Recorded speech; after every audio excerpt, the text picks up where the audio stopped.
Hello everybody, and welcome back to episode number 21 of the Magic Animal Podcast! Woo! With me, and this guy. Him! With me and him. Me and this guy. We hope you already know who we are, because otherwise yeah, it's going to be a little bit awkward. But the thing you got to remember, every episode is is someone's first. Pardon? What's going on? Sorry, Squid. I spoke right over you there. You carry on, sir. We're not in the battle mode anymore. Normally. Oh, you're very observant, Squid. Lucky you're here to point out these things that no one else would notice. Well, I'm trying to paint a picture for everyone that's listening in. If you're on a boat or a train or in a car, or a train boat, a water train. A tram. Basically a train that's crashed into the water, that is. If you're in that situation, you should turn this podcast off and start swimming. Get out. Yeah, what are you doing? Get out. Save yourselves. How do you even have internet? What's going on? They've probably got a waterproof case on the phone. That's probably what's happening right now. I wonder, does internet work underwater? That's a good question. I reckon it must a little bit. I bet it's got to be a bit slow. Yeah? Because like, how would, like, normally if you go into like a cinema or whatever, they normally have some kind of material in the roof to stop everybody getting a signal. Because obviously, like, you know, it's going to off-put the cinema screen and the film and all that stuff. But I wonder how dense water is from transmitting a signal. Like, has anyone done that? Can someone link me or tell me or tweet me? I asked my good friend, Mr. Google, okay? Okay. It will work underwater, but not very far, a few feet at most, is what Google says. So it works a little, because I always find it crazy that they got like on planes now. They got like Wi-Fi on planes. How good is it though? It works. Right. Is it like train Wi-Fi? You're not going to be watching Netflix or anything, you know, but if you need to check YouTube videos or reply to emails and stuff, like, it doesn't drop out all of the time. So that's what I was worried about, like that it would kind of keep coming in and out. It seems pretty consistent, but pretty consistently slow. But considering you're, you know, in a tin can flying through the sky, that's not too bad. It's not too shabby, is it? I mean, normally wouldn't there have to be like safety concerns with that? Like, you know. Do you know what I mean? What? Like, it's not heavy. Like, what do you think? No, I don't mean that. I mean, down like, the plane. I mean, like, people, maybe, okay, imagine there's something dodgy going on the plane, okay? But people can tweet it out, or they can, like, call somebody to let them know where they are. Like, do you know what I mean? Am I making sense? I mean, maybe they monitor it, but I didn't really kind of think about it in kind of that way. No? Have I got, like, a new insight into the way you think? There's going to be, like Virgin Airlines are going to be listening to this. They're going to go, oh no, quick, switch it off. There's a flaw.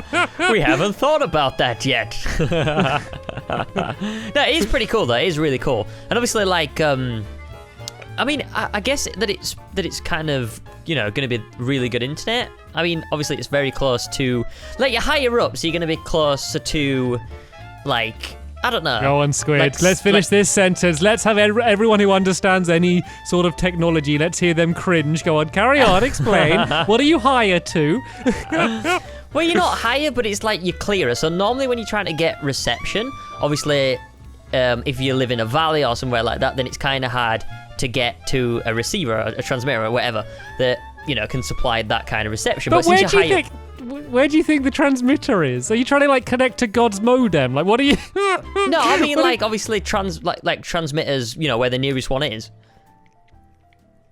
Yeah, do you know I mean. Do you know what I mean? Like, and then when you're in a plane, it's got a clearer view. It's basically like 3G, right? Because Wi-Fi, like, is, you know, it's wired. You know, until it gets to your house, it's, you know, it's wires going through the ground, which is way better than, you know, signals going through the air. Yeah, so there's less latency. It can never be as good as unless technology changes in a big way. You know, it's probably not going to be as good as your home internet. Because at the moment, you know, sending basically light through cables, which is what, you know, optic cables are, fiber optic, like, you're not going to be able to really compete with the speed of light. You know, so it's kind of, you know, it is kind of closer to like 3G or 4G, I guess. But It's cool. Anyway, we spoke way too long about this. How are you doing, Squid? What's new for you? Is that the pleasantries? Let's talk about internet on the plane. Well, it always amazes me how quickly like a topic comes up and we talk way too long about it before asking each other how we're doing. It just, I don't know. It just seemed like one of them things. You never really do it. We never really do it in public, though. You know, I don't know. It just seems to be the podcast where we just go off on one. But yeah, I'm good. I'm really good. How are you doing? Are you okay? Yeah, I'm doing good. Like I've kind of fully recovered from my trip away, and I'm ready stockpiling for my next trip away, which is kind of basically the way my life works at the moment is kind of gaps in between trips away. You know, obviously the next big one for both of us is now, you know, we're looking towards Minecon. I think it's probably certainly the longest trip away we're going to have coming up soon. So I'm kind of in full hyper recording and planning mode at the moment. Yeah, I think that's one of the things that I'm struggling with at the moment is just trying to get the videos backed up. But I know you're a lot more sort of like organized. I'm pretty sure that you've got like, you know, at least a couple of weeks ahead already. But yeah, how are you finding it? Like, what do you think the best way is to kind of get stocked up? Do you feel like Let's Plays are easier than like, you know, like one-off videos to do? Sort of thing, just to get stocked up? Like, what's your sort of plan now? What are you doing? Have you written down a schedule? How are you kind of tackling it? Well, the thing is, a lot of... So my hardest thing to stockpile is Lovely World because of how long it takes. So at the moment, I've just been kind of in my last trip, and since I've got back, I've like got loads of videos planned. So I've planned the next things I'm going to be like building and doing in my Lovely World for a very long time, and then I'm hoping just to kind of get one day when I have a group of people to help me out, you know, just to go and record a bunch of them in a row because I've got it all planned already, rather than normally I would kind of plan a video, record a video, plan a video, record a video. I'm kind of not doing it like that at the moment. I'm kind of just getting everything planned, kind of would spend an entire day by myself setting up some videos, and then hopefully I'm going to find a time when there's a bunch of people that, you know, want to join in to kind of help me out recording them. So that's kind of what I'm doing at the moment. Nice, cool. That's pretty good. Yeah, as I mentioned, I'm kind of trying my best to get in front. It's good though. It's really good. I've been I finished that Abzu game, which is really good, but that didn't take that long. I played that as well. If you want to do a quick spoiler-free chat about it and let me know what you think. A spoiler-free chat? Is that possible? Well, I mean, like. You just don't talk about any of the events of the game, but talk about it. If you talk about like the game as a whole, I think then that way we can talk about it without spoiling it. You know, if you want to hear nothing about the game, maybe skip ahead a few minutes. But yeah, but what do you think? Did you enjoy it? I really, really, really enjoyed it. I liked the way that it was very sort of the way that it explained the game throughout narration. Is one of the things that impressed me, and I know that kind of style of game has been done before, but I've never really played through a game like that before, so it was all kind of a new experience to me. So that was one of the things that I really liked about it, and I really liked the way it was paced as well. You know, you could stick in an area and discover all the new types of fish if you wanted to, or you could move on and progress with the storyline. So I thought it was really kind of, you know, really well balanced, and I really liked the fact that you couldn't die in the game. If you know what I mean. Like, there was you You could get hurt, but you couldn't die. Yeah. So there was no really ragey parts. Like, it was... Like, the setting was very calm and very relaxing, and the fact that you couldn't die made it even more calm and relaxing. And there weren't even really any puzzles. Like, there kind of a little bit was, but it wasn't like, oh, I got to work this out. You know, it's kind of, oh, I know what I got to do. Let's do it kind of thing, isn't it? Yeah. So, yeah, I mean, and obviously the art style and the music, they were the you know, the things that really made the game what it was. But what about you? What did you think? So I enjoyed it as well. Like I played at the end of like a very busy day, and it was like kind of the perfect end to the day. Because I know you've been playing through as a Let's Play, so you've probably been kind of playing it a little bit more broken up. I kind of just played through the entire thing. It took about, you know, 2 hours or something, so that was good.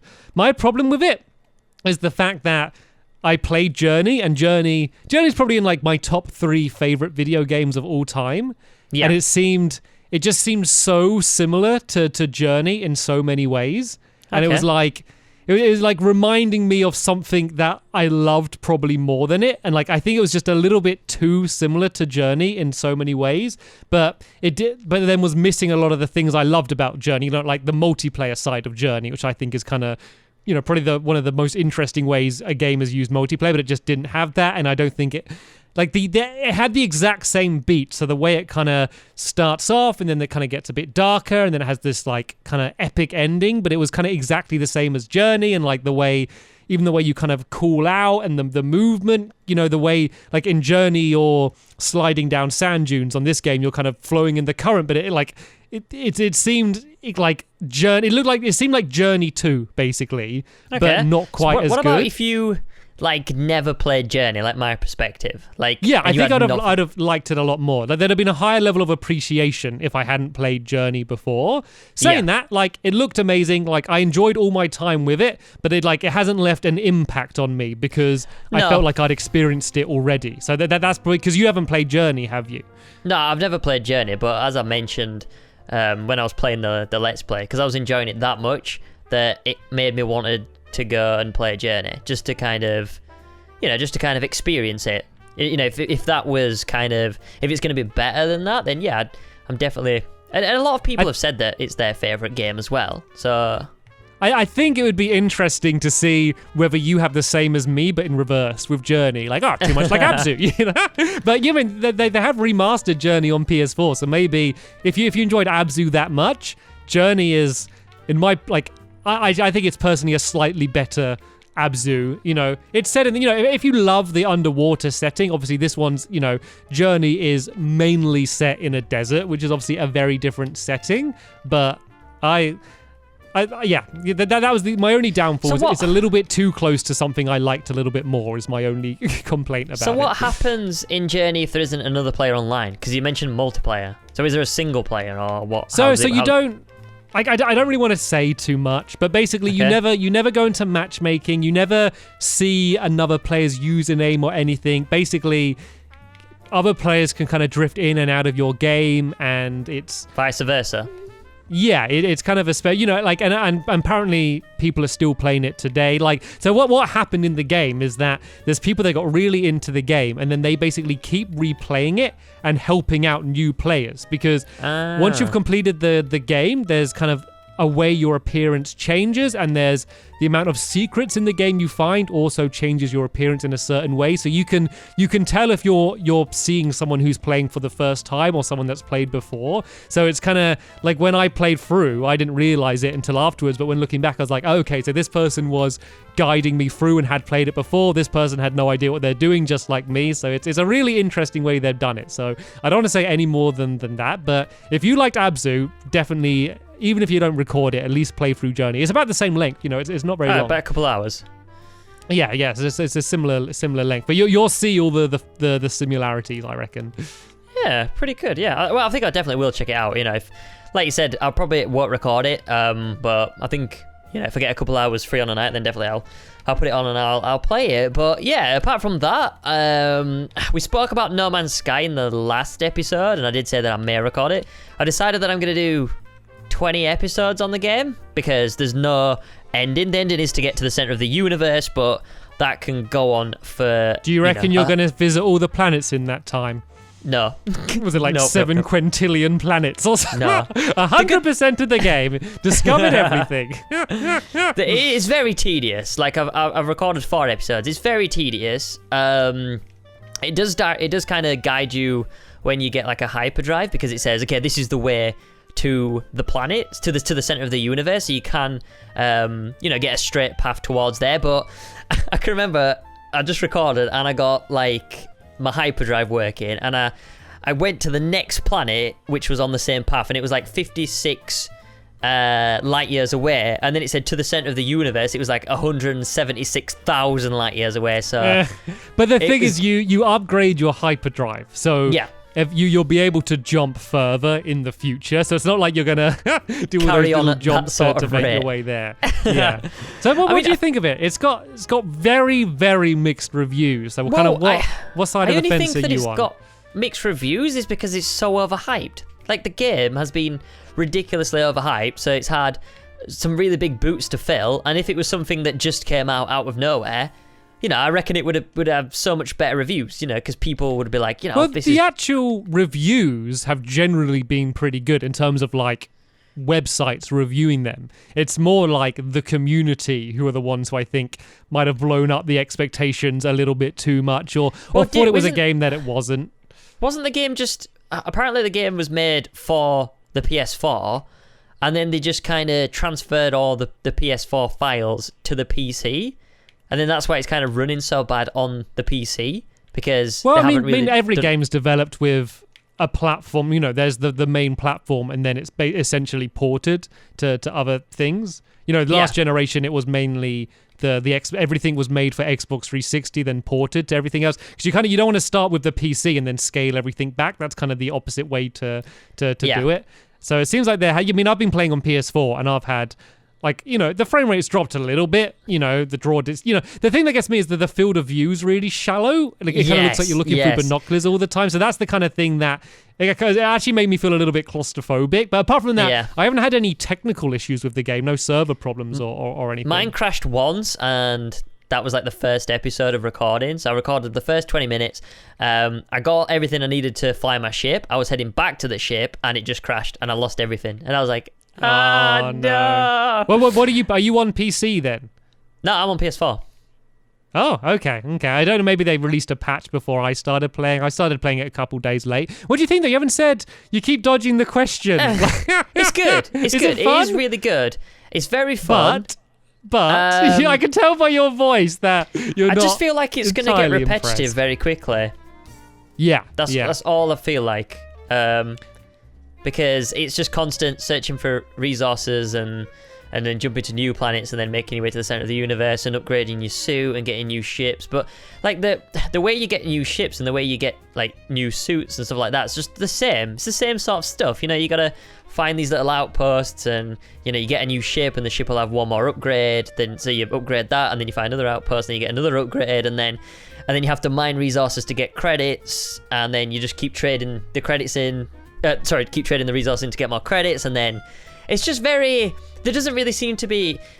it's supposed to be this big adventurous game, and go out there, see all these new things, but the problem is that the only new things are the animals, and they don't really play that much part in the game, to be honest. Yeah, you just look at it oh, that's cool. New discovery. That looks weird. Let's move on. I might feed it and get a little smiley emoji, whatever, but then and it can follow you. Yeah, that's pretty much it. Yeah, I kind of feel in the same boat. I'm enjoying it. So the way I think it's going to be a good game is kind of an end of the day chill out game, low focus game. Or say if you're watching a TV show or a movie at the same time and kind of half playing, I think it's not something that you're going to sit down right, let's play through this, give it your full attention, because I feel that you are going to get bored. But I think it's a kind of a nice side game to kind of go back to every now and then, and they're going to keep updating it, kind of go back, see what's new, because at the moment there's a lot of planets that are out there, but there's not much to do on them, and the things you do on them are the same. The planets look different, but then all of the interesting things on the planet are the same, the outposts and the camps and all of that stuff. They look the same on every planet you visit, so it's kind of let's go and wait till I discover the thing I'm going to discover. I mean, and I'm relatively early on, so things might change, but I don't think they're going to change enough to keep me interested for a long time. But I'm enjoying it. I'm not doing it for a let's play or anything. I'm just playing it for fun, and I've played it for probably about 5 hours or something, and I know I'm going to go back and I reckon I'm going to put a good 15-20 hours in it until I'm done, I reckon. Yeah. Well, I mean, I don't know about you, but I've found the game extremely relaxing just to play. Yeah, exactly. End of the day chill out game. So that's one of the things that I really like about the game. It's not really a stressful sort of let's play. Although I found out that what I've been doing is recording for about 50 minutes, and then that kind of makes a 20-minute video, because otherwise you just get nothing done. There's a lot of walking, there's a lot of similarities. Do you know the melee jetpack boost trick? Yeah. I've that been doing changed that the game for me when I found out about that. Yes, that was really, really awesome. But that's what I've been doing. I've been reading up a lot on it as well. And there was I don't know if you know about the way to upgrade your ship quite a lot. It's quite lengthy, but I don't know if you've done it yet. No, not. I mean, I've done a few additions to the ship, but apparently the best thing to do is you can find outposts or transmitters or whatever they're called, and they locate broken ships, crash sites. Yeah, and then you find them. And apparently that's kind of the best way to get like better ships. And then and what the game does is it basically, whatever ship you've got now, it'll upgrade it by 1 or 2 slots. And then you can just keep doing that and that and that. And that's what I've been doing. I've been trying to grind the ship sort of thing. But I was really annoyed because I found I don't know if you've been to a space station yet. Yep, I've been to space station. Yeah, and there was this ship there, and it had about, was it like 30 slots, something stupid? It was like a really good ship, but it was like 650,000 units. And I was like, I needed that ship so badly. Like, that would have been a massive jump, but I just didn't have the money, and I probably won't find the alien again. So, yeah, that was a bummer, but yeah, it's good. It's a good little game. Good little game. Yeah, like, I'd like, if you want to get it, I'd say just don't expect the world from it. Don't expect the universe from it. You know, like it's a fun game, but it's not going to be a game that you're going to be Did you hear about playing forever. The 2 guys that were streaming, and they were on the same planet in the exact same spot, and they couldn't see each other at all. Yeah, like I don't know how like the multiplayer stuff works. Like they've said that you can meet players, but they've never actually expressed what that means. Yeah. Like in terms of, like because, there simply might not be a character model or something. It'd be interesting to see, if how quickly things would be affected if they change things, like it's... I mean, like that's kind of. I wasn't going to that game. Like, if they really wanted you to meet up and travel together, they'd have set it up so you can set up a crew and travel around together. They would have set it up like that. If they, if they wanted that, they'd have made it so you can invite friends and play with them. That would have been cool. That's though, obviously wouldn't it? not. Well, it'd have been a very different game at that point, and there's Space pirates. like 14 people working on it or something. Like, I feel that'd have been an extra, at least an extra year or something until the game came out. But that's something that they can add. They've released the game, but this is like, remember what Minecraft was when they released it. It was less than half the game it is now. So, who knows what this is going to become. Like, the universe they've created is a cool framework. They just need to add more things to do in it, basically. Like, I want to be in that world, but I want more things to do in it other than mining and just trying to, grind to get money, because that's going to get boring pretty quick. I'm not there yet. I'm not bored yet, but I'm getting there. What do you think is going to be at the center of the universe, Stamp? Do you think it's going to be God? I think it's going to be a giant cake planet called Cakey Planet Cakey, and everyone's going to go there, and they all meet up, and you can all see each other, and then in there's going to be like another game that you play inside the cake planet, which is even better than No Man's Sky, and you all eat cake and play that game, and that's the reward. The trick was like, the game is better than you thought. It's just inside this giant cake planet in the middle of the game. Surprise! Nice. Spoiler alert, everyone. I said no spoilers. Stamps has already been there. I don't understand like I'm being down on the game because it feels a bit weird saying this. Like, everything I've done in it I've really enjoyed. I just don't know how long it's going to keep my attention, but I feel like that's a stupid thing to say because I'm not bored of it yet. So yeah, so far, thumbs up. We'll give you an update next week and see what we think then, I guess. Oh man, see what aliens we've discovered then. But yeah, let's give it out of 10 and then let's just stop it for today. I don't want to give it a number. Give it a number, Stamps. It's a piece of. I can't give a piece of art a number. I can't do that. It's too complicated. But if I was to give it a number, I'd give it a 7.5. But I'm not. That isn't what I'm giving it. But if I was to give it a number, that's what it would be.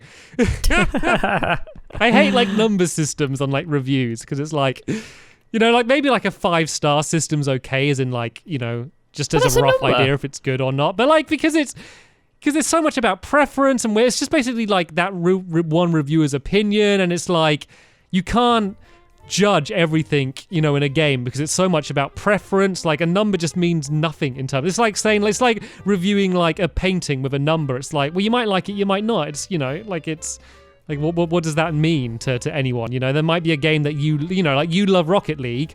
I don't like Rocket League very much. I got bored of it quick. So, what does you say you give it 9 out of 10, but I'm not going to like it. So what does the number mean? If I read what you say about the game and explain what it's trying to do and whether it works, then I can judge whether I'd like it or not. But like a number doesn't do that. Okay, fair enough. And that's... Do you think that'd work with house prices, Stamps? With house prices? Well, I review it as a about a £150,000 property, and your price says £300,000. Well, no, but I just there is can't truth to justify that. the price. Because there could be a small house in the middle of nowhere, but if it's right next to like, you know, somewhere that means a lot to a particular person, that like house is going to have field. more value to them than someone else. Yeah? Okay. So it's more about their personal value. Anyway, come on, we're going in too deep. I want to talk about Tricky Towers, Squid. What's that? So that's another game that I've been playing this week, okay? And It's like, you what? you should be playing it as well, okay? Tricky Towers? What is it? Tricky Towers. So What is it? it's free. It's a free game on if you got PlayStation Plus so only on PlayStation 4. And I was just going on YouTube and I just saw a random video on it, kind of talking about new games that out that week, and it is really, really good fun. And because it's free, I just played it for a bit and I ended up doing a video on it as well. And so it's basically, it looks like Tetris, okay? It kind of uses mainly traditional Tetris bricks, but they all have physics. So you can kind of, if you like nudge one, you can knock your tower over, or they can like fit in one key, and then you can have like magic, so you might make it so the other person has to drop a piano down, or like one level could have wind, so the whole tower's blowing over. And then there's a bunch of different challenges, like there's a race one where it's like first person to build their tower to a certain height. There's like a survival one where you just can't have any bricks falling off. And then there's like a puzzle one where you got to place as many blocks as you can, but underneath a laser. So you kind of got to like try and stack them sideways. It's a really unique game, but it's so much fun. Like the local multiplayer, and it's got online as well, but local multiplayer is so much fun. Is this the new Let's Play channel? Tricky Towers. Tricky Towers. Honestly, everybody. It's like, it's quite a little game. Who's it made by? It's made by Weird Beard Games. Weird Beard Games. Yeah, they've made a Why few is it games. Free? It's PlayStation suspicion. Plus. It's like Rocket League was. It is kind of, it's free in that way. I haven't had a huge amount of people talking about it, but honestly, like, playing single player is fun, but the multiplayer is like where it's really, really fun, and kind of attacking each other with spells. And there's like good and bad, like there's like good and bad spells, like spells that help you out. Like you can get like a vine which kind of links a bunch of your bricks together to make them like steadier, or you can have things to make it so the other person can't turn their pieces, or turn their pieces to ice so they keep slipping everywhere. And there's just so many funny moments that come out. And I actually ended up playing with the developers as well, because we did a video on it, and then they messaged saying like, we saw your video, do you want to play? And like, I didn't know, were they hoping to like we were going to record that and do another video, or what were they going to ask or something? But they just wanted to play. They just wanted to play their game with us. So we ended up, me and Squiddy ended up having like a few rounds of them, and I won a few. I won a couple rounds against the developers, which I was proud about. But yeah, if you're looking for a game and you have PlayStation, definitely give it a chance, because if you look at a screenshot of it, it's like, oh, it's Tetris, but it's not. It's a lot more than Tetris. So I just wanted to mention that game because it's a lot of fun. Tricky Towers, everybody, go check it out now. Tricky Towers. It's hot. Sounds like Jenga as well. 9 out of 10. Editor recommended. 9 out of 10 blocks for Tricky Towers. No, that sounds really good. That sounds pretty awesome. I'll definitely check that out. I've got PlayStation it is fun, and Plus play as a few rounds as well, because first time you play it, you're going to be playing it like Tetris, because that's what you know. But you're soon going to realize that it doesn't matter about stacking them perfectly together, because you can leave gaps. Like, it's actually better to leave gaps because you're going to build up quicker in some cases. So it's kind of, you kind of got to train your brain to think, differently, And if there's wind blowing in one direction, you want like to put a solid block down and like have the tower leaning into that block and stuff. Like, yeah, it's a really fun game that I recommend checking out. Nice, cool. New Let's Play Tricky Towers, everybody. Go check it out. Well, I need something to replace Abzu, so that might be the game. Do Joe. Well, yeah, I mean, you can do a video on that. Like, we could do a video together if you want. I was looking to do another video anyway, if you want to do a multiplayer battle, a Tricky Tower showdown maybe, or something. But yeah, I mean, if you're looking for a game after Abzu, Journey would be a really good one. It would be good, Journey. But I just feel like it's not relevant. Like, I just feel like no one would be interested. I mean, I play it, but I mean, if you're going to play for it anyway, like, just record it as well, Maybe do it on the second channel. Like I'm sure there'd be, obviously it's not the hot game everyone's talking about, but but I mean Abzu was never really that either, to be honest. No. I mean it was for like a bit, but I mean I guess I don't know.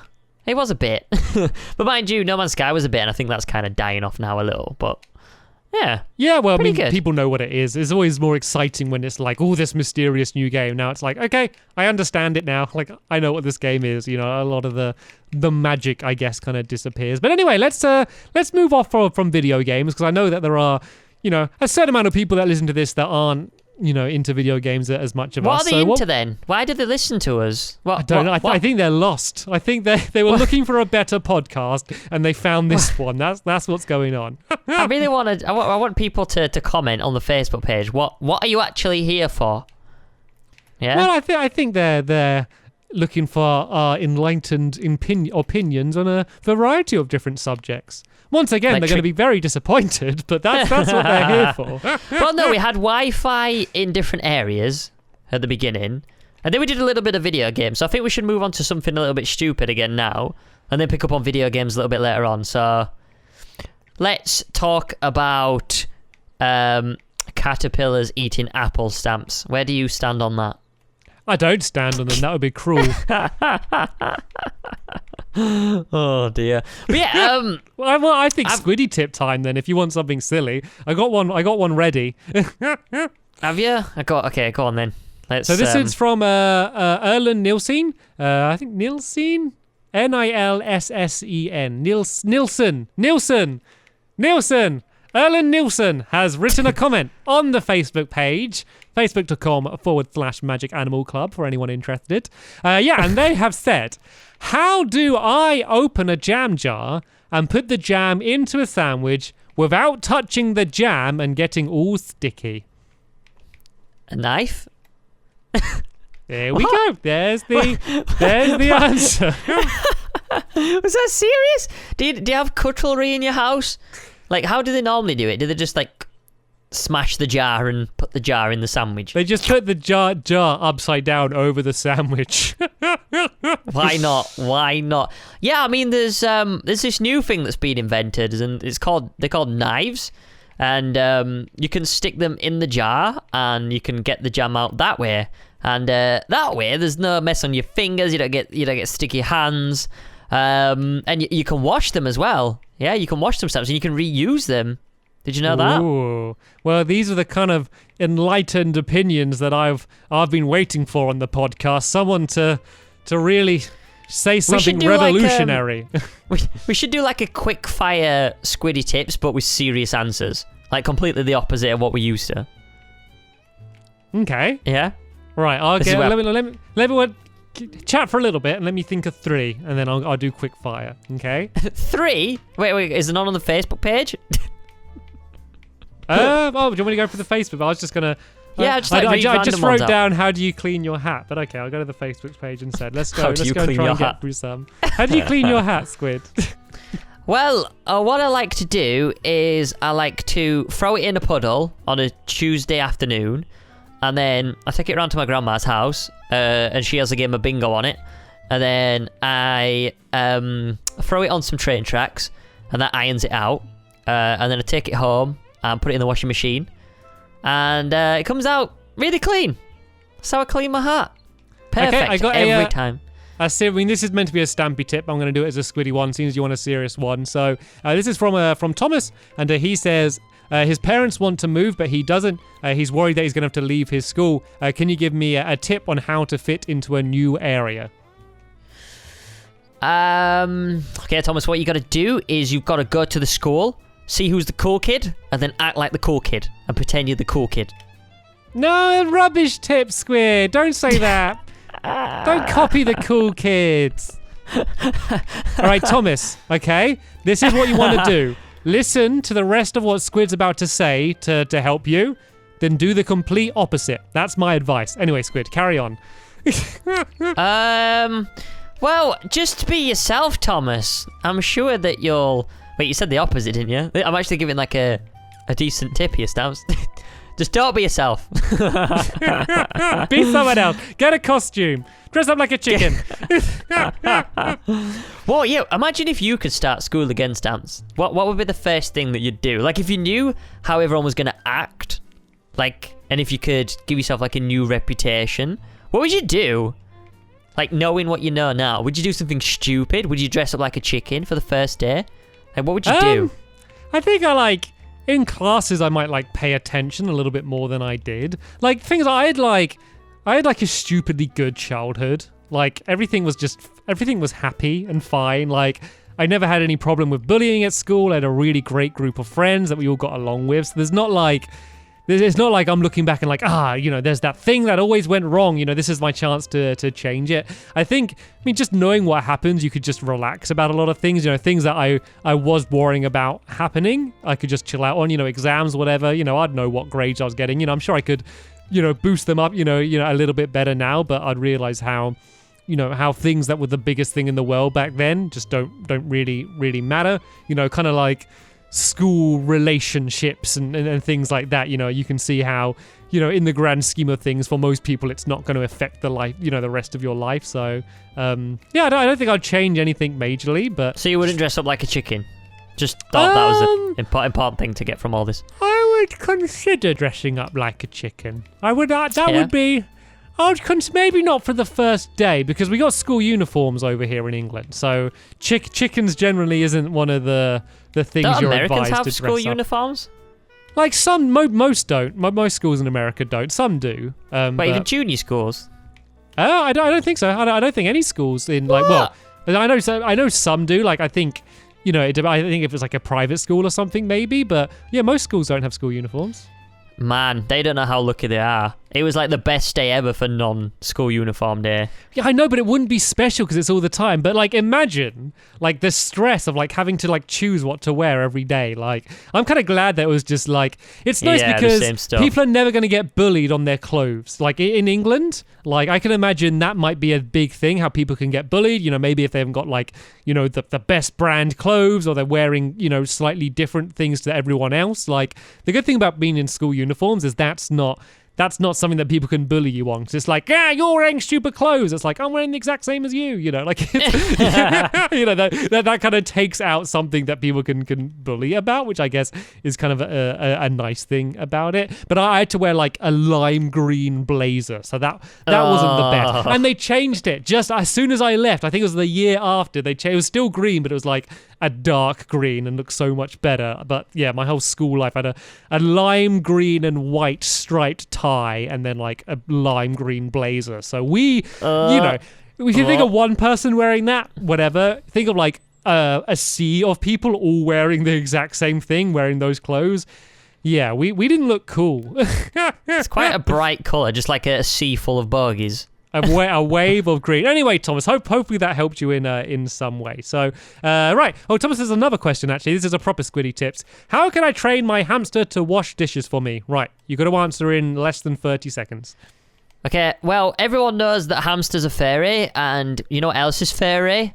Sponges. So, just dunk your hamster in the water and scrub your dishes with your hamster. Gretchen Foster wants to know, it's an emergency. How do I charm a snake with only a paper plate and rubber boots? Wow. Well, I mean, if you know about cobras, this actually works. So you can get your paper plate, draw a cobra face on it, and shove it on your head, and then put your rubber boots on, and you'll notice if you rub your rubber boots together, they make a squeaking noise, and that actually will help charm a snake, 'cause it's kind of like a nice soothing sort of noise, some very nice squeaky rubber boots, and then they'll look at you, and then you'll be a cobra, so they'll feel a little bit like, oh, it's a bigger snake, a little bit more of a threat. So yeah, it'll submit to you, and that's how you charm a snake. Okay, got a good one now. This one's from Stephanie. Stephanie says, I have a question. How do I stop my two girls from obsessing over you two, but I really need them to get to sleep at night? Wow. That's a tough one, Some things are more Stamps. important than sleep, like watching YouTube videos. Sometimes you got to think about your priorities, and sometimes Minecraft Let's Plays is the priority, is what I got to say. Only joking, Stephanie. Only joking. Well, what'd you go? Okay. something you really like, for example, watching YouTube videos, something that you probably spend too much time doing. How do you kind of get a balance and make sure you don't get too obsessed? It's a tough one. It is a tough one. I guess it's like binging like Netflix and stuff like that as well, I guess, like for anything people. like that, whatever, playing video games, anything along those lines. Anything that you spend too much time doing when you should. Are we qualified for this? I mean, I guess if the kids, then like, variation, kind of maybe have it as like a reward. Maybe have like a time frame, like watch it till this time, then you need to sleep, otherwise, you'll take the tablet away from them or something. So maybe, I don't know, kind of like that. Maybe like have a curfew for your tablet. I know that kind of sucks from like someone that's interested in it or whoever's watching the videos, but I kind of guess it's for the best, especially, you don't want to be losing sleep over YouTube videos. Sleep's one of the most important things in life, and if you don't get your sleep, you can't function right, and you'll get ill and stuff like that, so it's for your own benefit as well, just have variation between YouTube and sleep. Do you want to be a dad, Squid? Like, not now. Yeah. But like, so do you reckon you're going to be a good dad? Like, what type of dad will you be? Cool one. Everyone says that. Everyone's I'm going to be more of a friend than a parent. Everyone says that until I don't know. Until they're tipping the jam jar over their sandwich, and then you need to to step in. I don't know. It's hard. You can't. I mean, just kind of like, just support them in anything that they do. I guess kind of my answer would be. Like, that's the best thing you can do, just support their choices and stuff like that instead of holding them back and saying no about stuff all the time. Okay, but say, like, you have a son, you got little Billy, okay, and Billy! Hello, Billy! He says that he wants to be an astronaut. And can you say it in his voice? Well, I don't know. Oh, okay. He's got a deep voice. I want to be an astronaut, Dad. He's 6. How old is he? He's 6. He's 6 years old, and he goes. He's very developed for a 6-year-old. He goes, I want to be a jazz singer. It's like a radio host. He goes, wasted talents, Billy, mate. Daddy, I want to grow up. The only thing I ever want to be is an astronaut. That's the only thing I'm going to plan to be, and I'm going to do all of my training to be an astronaut. I'm not going to have any other options. That's the only thing that would make me happy, Dad. Okay, go for it. Yeah? Do it. Yeah. Do you not say, like, that's good, don't give up on your dream, but you should plan in case that doesn't happen?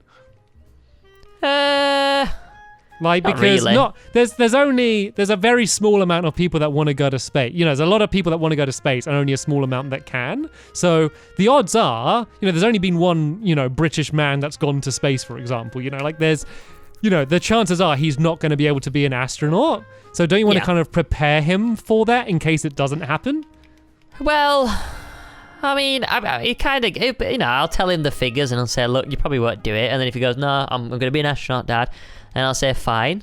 It's his choice.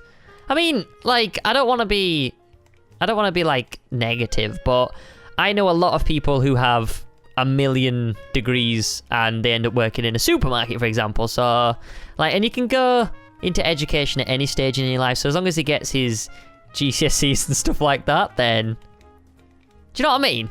But it's just it's like saying someone who says that I'm going to grow up and be a pop star. The amount there's probably in the world right about now there's probably around, I would say, about 5 million people that want to be a pop star.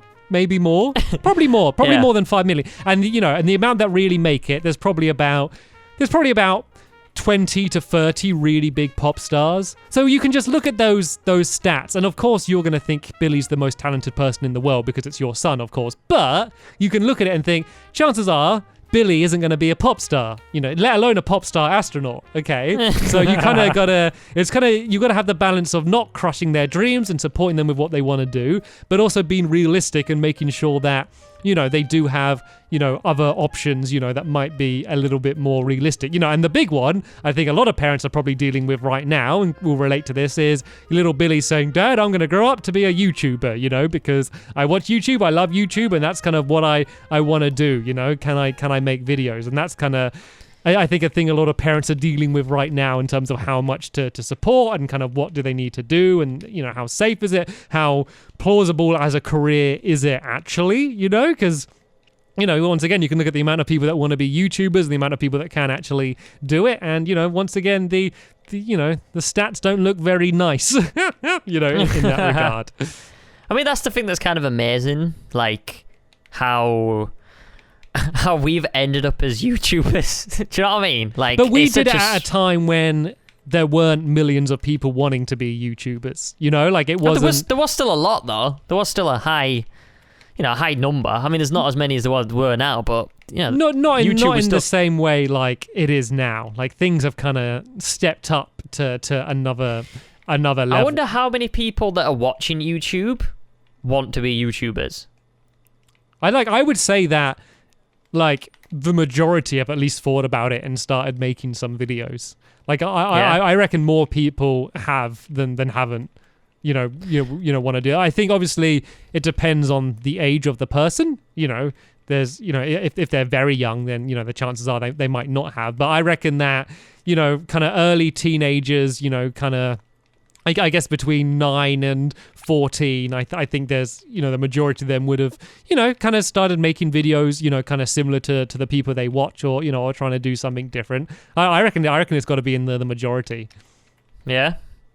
Yeah, I've had a lot of people as well. I've had like friends that have come to me asking me for advice, and I've helped them with YouTube, and then they've kind of gone in with the attitude like it's going to work out, really easy, but they've ended up giving up because, they're not getting anywhere. And that's the kind of difference between, I think, when we started and now. Like, it's so much harder to get, recognized and get your videos out there because it's just so crowded. It really is so crowded now, YouTube.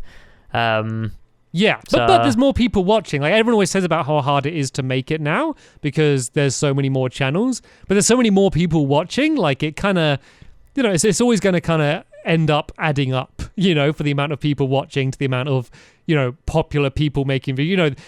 Back in the day, there was only a few channels with over 1 million subscribers. Now there's hundreds of channels with over 1 million subscribers. Like it's grown so much. I mean, the big thing is whether it's going to be very difficult to, if you make videos and you're expecting to immediately be getting thousands of views, you're going to get disheartened very quick. And then, that's when people turn to advertising on other people's channels or, clickbait and all of that stuff is because, that's the method they think is going to get them to getting more views. Whereas when we were doing it, there was no expectation for views. And, for me in particular, there was a good, 6 or 7 years with, averaging about 30 views per video, if that, without it ever changing my motivation at all, because my motivation wasn't the views. And I think that, if someone is going into YouTube for the kind of the fame side of it, I guess, and not for the video side, then it can't be much fun. I can't think like starting out doing YouTube and trying to be popular. I bet isn't very much fun unless you just love making the videos. And we're gonna make the videos anyway, even if you weren't gonna put them on YouTube. Which was, for at least my first videos, I made the videos and I just had them for months before I thought about uploading them to YouTube. Like I was just making videos.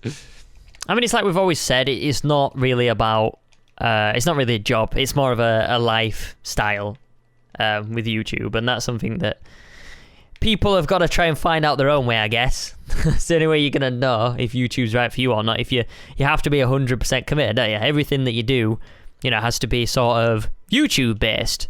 Yeah. And I've said this before, even if you become very successful on YouTube, if you don't love and obsess over making videos, it's a really rubbish job, the invasion of privacy you get and a lot of the negative attention, there's good sides to that as well, but overall, a lot of that stuff's not, there's quite a lot of lifestyle sacrifice you have, so it's kind of, unless you love doing what you do, it's really not worth it. To be, get a different job really, because if you don't love it, then it's not a good job at all, really. Yeah, I think it's people don't realize as well that it's not one of them jobs that you can kind of put down. Like normally a 9-to-5 job is you leave your 9-to-5 job at 5 o'clock when you walk out the door, but like with YouTube, it's just like 7 days a week and sort of like every hour because there's constant videos every day. You're checking the videos, making them gone up. You're constantly thinking about what you're going to be doing next. I don't know. Is there any sort of other job like that? Do you think? I mean, there's jobs that take constant monitoring, I guess, and it's kind of there's no end to it. But it's just the fact that like if you think about it, like so for the last 4.5 years or whatever, we've uploaded a Minecraft video every single day. We've not missed. I mean, you've not missed a day, have you? Even if you have missed one, that doesn't even really mean anything. But every single day, we've made a thumbnail, we've uploaded it. We've even if we didn't record it that day, we've scheduled it, we've checked it. There's certain things that we've done every single day to get a Minecraft video up. That's crazy. And daily vloggers, that's even crazier because they have to film what they've done that day, every single day and editing it every single day. That's, without a break is kind of, that's not a normal way to live your life. No, it's just like a live documentary every single day. But it's fun. It is. It's don't think of it like we're not having fun, because it is probably one of the best jobs in the world, but like Stamp says, you have to be 100% into it for you to enjoy it, otherwise you're not gonna. Hopefully that's kind of the point we said, is that if you don't love it, then it's a rubbish job. So hopefully the fact that we that just shows how much we love it, the fact that we've done it for so long, we're not planning to kind of stop anytime soon, no matter what happens. But what do you think? We've not really spoke about vlogging very much, because do you still vlog anymore? Not really. Because you really got into it at one point. You made the Squiddy vlogs, the channel. I thought you were kind of. I've got the channel. Moving more the channel's to vlogs. on 300,000 or whatever, but I don't know. It's just one of them things where I'm just too. I think I'm just too awkward. What do you mean? Filming in public, I just find it too awkward. And there's days when I do YouTube, and if I go out. The last thing I want to do is kind of pick up the camera again, and because I want to spend time together with other people, and they don't really want a camera shoved in the face. And if you're not with people that want that, and you just want to have a bit of privacy, then I feel like vlogging would be easy for me to do if I was a vlogger. If I could go out and plan my day around the content, then vlogging would be easy. But it's that I love playing games, so I just feel like a daily vlogging would be kind of rubbish. But I don't do daily vlogging. I do trips and events and things like that. So are you going to Insomnia? I might be doing. I'm not confirmed because I might have something on that weekend. But I said to Phil, just give me passes, and if I can go on the Sunday, then I'll pop by, sort of thing. But I haven't announced anything. So say if you do go to Insomnia, or any event like that, would you vlog that? Because that's kind of, you're generally surrounded people that are fine with being filmed, and it's kind of something that people want to see. What I really want to do is it's a different style vlog. I kind of really want to do it with a GoPro, like a chest mount or a head mount, and then go to a gaming event and then just kind of see. Because the thing is that when you go to an event, it's always kind of like a vlogging from backstage or showing the crowd, but no one's ever actually shown the amount of people that come up to you when you're walking around, or a meet and greet. So I'd love to do a time lapse of a meet and greet and stuff like that. I think that'd be really cool to do. It's less intrusive as well, I guess, rather than shoving a camera in their face. It's kind of just because I've thought about that as well, because it's kind of but a head mounted one, so the camera kind of just sees what I see. But then because you got to get audio, you don't want to use the GoPro's audio and stuff. Then you got to have a separate mic and sync it. And then it just kind of then charging batteries and stuff. It kind of ended up seeming more of a hassle than just pulling a camera out my pocket and doing it that way. Yeah, I know what you mean. But it would be cool to do, just from a perspective point of view. I think it'd be kind of cool, to kind of have imagine a backpack and then a pole coming above your head with a camera. So it's kind of a third person point of view. People would see you go, here comes Squid. You're banging into all of the ceiling fans and the lights and stuff. Here comes Squid going on down with his kit. Very discreet, isn't it? The thing is that if you had a big setup like that, that's all people would talk about. It's oh, what's that thing? What's that? Oh, you film? It's kind of... Yeah. It kind of draws too much. You kind of ruin the naturalness. Because I mean, the whole good thing about having just a mounted camera is people forget about it easier. The problem with vlogs is the second someone pulls out a camera, everyone acts differently. Everyone is very conscious about what they're saying. Everyone's like playing up to the camera. It's like YouTubers are the worst. I hate vlogging around YouTubers because they're all jumping in, making jokes, and like it's kind of you completely ruin the moment you were trying to capture. And I'm not saying that in a mean way. Like it's I'm sure it's the same for me. People just act differently. We act a bit differently recording a video compared to talking normally. So. Yeah, it's kind of a chance. I mean, the way I vlog at the moment is probably, it probably makes a worse experience, but I'll be in a situation and then I'll kind of step away from it a bit, talk to the camera and then join it. Like so I did the last vlog I did, when I was with Mojang, I didn't film any of them, like, really. I kind of was walking with them, then I'd kind of walk ahead a bit and would speak into the camera and then go back. I didn't want to like be shoving a camera in Yen's face and start talking about stuff. I kind of step away from the situation a little bit so they can kind of see in the background kind of what's going on, but I'm not kind of just at a meal and then I suddenly pull the camera up and I'm like, how are your fish fingers, guys? Because then it's just annoying everyone. So it's kind of, it probably makes my vlogs like less personal and like it probably loses a bit of a connection, but it's the only way I can not feel like an idiot pulling my camera out. Like vloggers, they must have like zero privacy though, because us, when we do gaming, we have like our own sort of world within a game. Like, there's no sort of outside space unless there's like a face cam, but that's about it. But vloggers literally have to, they're documenting their life like every day. Like, you can see what they're doing. It's the most they choose what thing to film, and then they edit it. So they choose what to include. So really, they really are very, they can really pick exactly what of their life they want to show.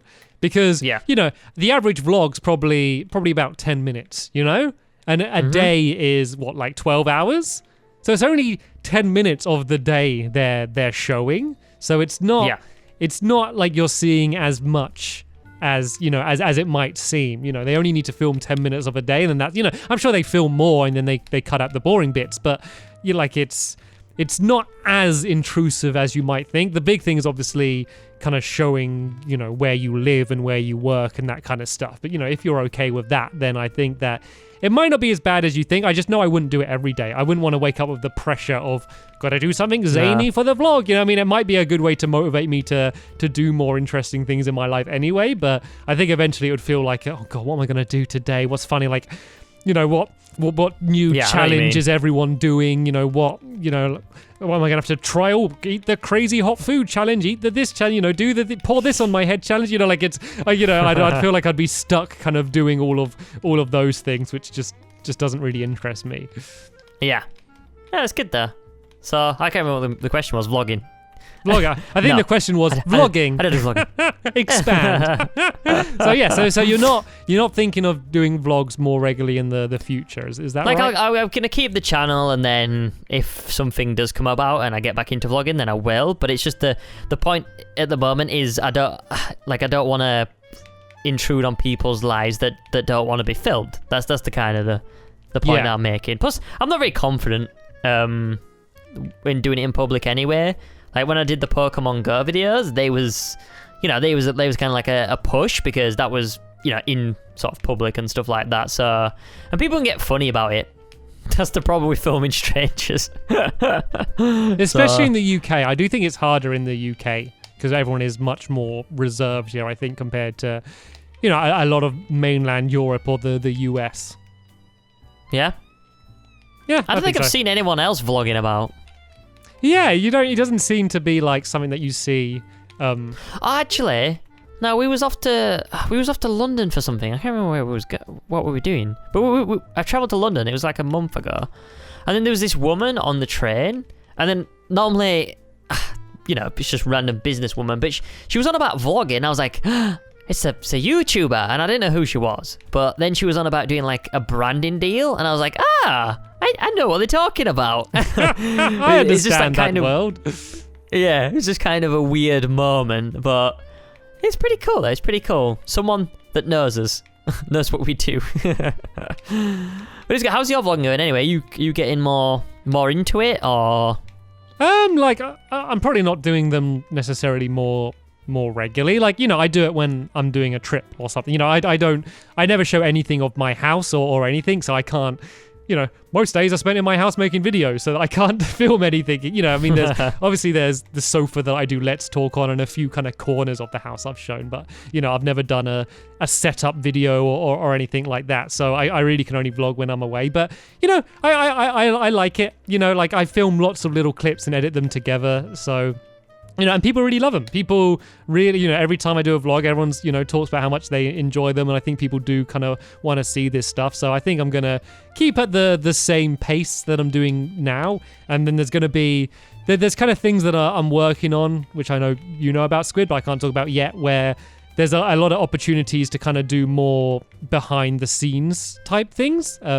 Yeah. And I think vlogs will be like a nice way to, while I might be very busy working on a bigger project, I can kind of keep people updated with things like vlogs and Let's Talk, things that wouldn't fit in a normal video. So I think they're good for that. But, the main reason why I kind of pulled my vlogs off the Magic Animal Club is just to kind of have a home for all of that stuff and the behind the scenes videos. And, but most of the vlogs on the channel were, like you and Trips. It was made 95% of it was me, and some of them were at Eurogamer where I kind of was like, don't forget to film, Squid. I haven't seen you filming yet, Squid. Be like nagging you to film. So that's why I kind of, I kind of moved it away a little bit. But yeah, they're fun. Like it's not my passion. Like it's not like I don't spend a huge amount of time on them. Like I don't spend ages worrying about the editing or anything. It's really, let's kind of pile together the best bits of what I've been doing just so people can see it and I can get back to videos. Like I don't have any plans to do any bigger live action videos. Maybe in the future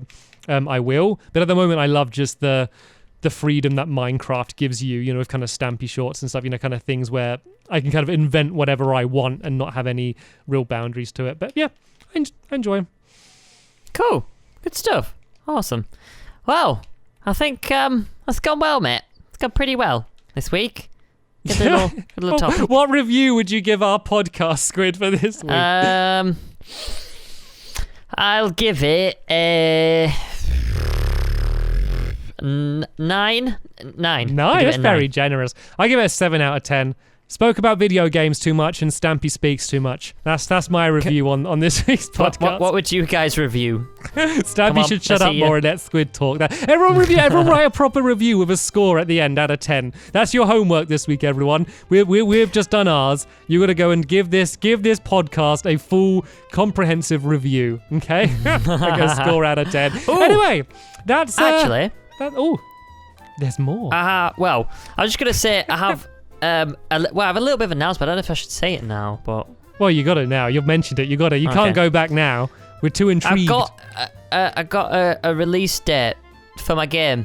Ooh!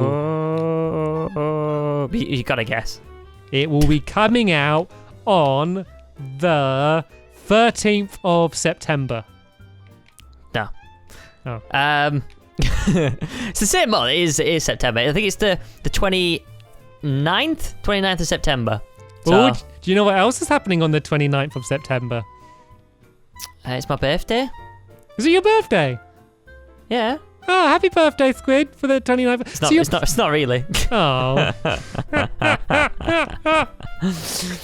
Oh, dearie me. So yeah. So 29th of September, and what's it coming out on? iOS and Android. On the PlayStation 2. On the Nintendo 64. Only Everybody exclusive go there now. To the Atari. Okay, that's cool. And is it like, is there a price for the game or is it a free game? It's a free game. A free game, so there's no reason not to play it. Yeah. Exactly. Okay. And what's it called? Can you say the name? Does it have a name? Nah, I don't want to say the name. No. Okay, so unannounced Squid Nugget game 29. Oh, that's exciting. That's close. Is it? Yeah. Is there like a trailer for it? There's not a trailer yet, but it's gonna be good. I'm super excited. I'm just super excited because I've only ever done stuff in Minecraft before, and it's just really weird being able to do something in real life, if that makes sense. Like to actually create something that's going to be, anyone can play. So, And it's the first one, so I guess, you know, if it goes well, then I'm going to do more. So, exciting stuff. Well, don't sell it short, Squid. I mean, it's only my first one, guys. I mean, like... Do you know what I mean, though? It's kind of like, a nerve-wracking point of view. I might play it and review it. 7 out of 10. Yeah. That's the fever. Well, I was going to ask if you wanted to be in it, Stamps, as a character. But be in it? It was a bit last... This comes out next month. What do you mean? Little bit of a DLC, Stamps. Well, I don't. We're gonna talk. Obviously, you don't want to say too much about it now, but you're gonna have to. I don't even know what it is, so we can have a talk after this podcast. It's Tetris with physics. That's what it is. Imagine if it was that, and you're like, oh no, I was too slow. Anyway, well, that's exciting news. So. Yeah, hopefully you won't get in trouble for announcing it too early. But it's my game, so, you know, who's... My game, I do what I want. It's my game. You can't tell me what to do. I'll release it when I want to release it. I do what I want, I'm going to release it right now. Anyway, that's it for this week's Magic Animal Club podcast. There will, of course, be another one, unless we miss one again, next Sunday at the same time. Like, I know we're always a bit rubbish with these podcasts and we always end up doing them late. So on Sunday, next Sunday at some point, it's going to pop up in your subscription feed and you can see it there. Awesome. So yeah, thanks for watching, guys, and we'll see you all later. Bye. Bye. Bye. Bye. Bye.